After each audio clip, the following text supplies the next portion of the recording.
বর্তমান দিন দুনিয়াতে কোথায় যাইতেছে, মানে কিয়ামতের আলামত। ঢাকা শহরে যেভাবে ছেলে মেয়েরা ওপেনলি চলাফেরা করে, যে কার্যকলাপ করে, এগুলো আসলে মানে ভদ্র সমাজে যারা বসবাস করে ওরা সহ্য করার মতো না। স্কুলের নাম দিয়া, কলেজের নাম দিয়া ছেলে সন্তান কোথায় যাইতেছে, অন্ততপক্ষে গার্জিয়ানরা এটা একটু খেয়াল রাখবেন। মানে শুরুতে যদি খেয়াল রাখেন তাহলে পরবর্তীতে ছেলে মেয়ে নিয়ে আর কি কোনো অসুবিধায় পড়া লাগবে না। কারণ আপনার ছেলে কিংবা মেয়ে স্কুলে পাঠাইছেন কিংবা কলেজে পাঠাইছেন, সে ঠিকভাবে গেছে কি না এটা খেয়াল রাখবেন। প্রয়োজনে ছেলে মেয়ের পিছনে পিছনে মাঝে মধ্যে আপনারা যাইও কি এটা একটু তদন্ত করবেন যে ওরা কি স্কুলে গেছে বা সিটিতে গেছে কি না। আর গেলেই বা ক্লাসটা কোথায় করতেছে, কি আসে বিষয়, এগুলো একটু খেয়াল রাখবেন।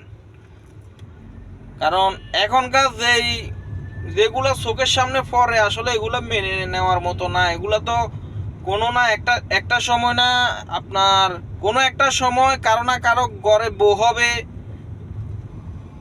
কোথাও গিয়ে সংসার করবে। কিন্তু ওরা যে বন্ধু বন্ধু বানাইয়া যে বন্ধুর সাথে ঘুরতেছে, চিপায় চাপায় যাইয়া, পার্কে যাইয়া, রিক্সার ভিতরে যাইয়া যেভাবে অসামাজিক কার্যকলাপ গুলো করে, তো আসলে এগুলো একটু আপনারা দেখবেন, আপনাদের ছেলে মেয়ের প্রতি একটু খেয়াল রাখবেন। প্রত্যেকটা ফ্যামিলিতে এটা আসলে দেখা উচিত।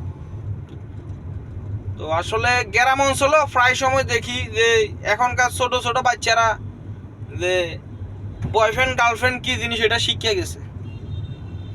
তো আসলে ঢাকা শহরের কথা তো নাই বললাম, যে যে কার্যকলাপ আজকে আমার বাসার সামনে ছোট ছোট দুইটা মেয়ে, কত যে সর্বোচ্চ না হলে 15 বছর হবে, 14-15 বছর, 14-15 বছরের মেয়ে বাসার সামনে এসে ঘোরাফেরা করতেছে স্কুল ফাঁকি দিয়া।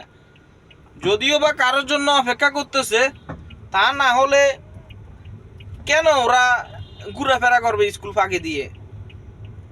তো আসলে এরকম অহরহর ছেলেদের সাথেও ঘুরতেছে, এরকম অনেক কিছু হইতেছে। আপনারা সবাই আপনাদের ছেলে মেয়েদেরকে একটু খেয়াল রাখবেন। কারণ সমাজটা এমনিতে ধ্বংসের পথে চলে গেছে। তো আর ধ্বংস হওয়ার আগে, বাকিটা ধ্বংস হওয়ার আগে আপনারা আপনাদের ছেলে মেয়েদেরকে একটু দেখে শুনে রাখবেন। ধন্যবাদ।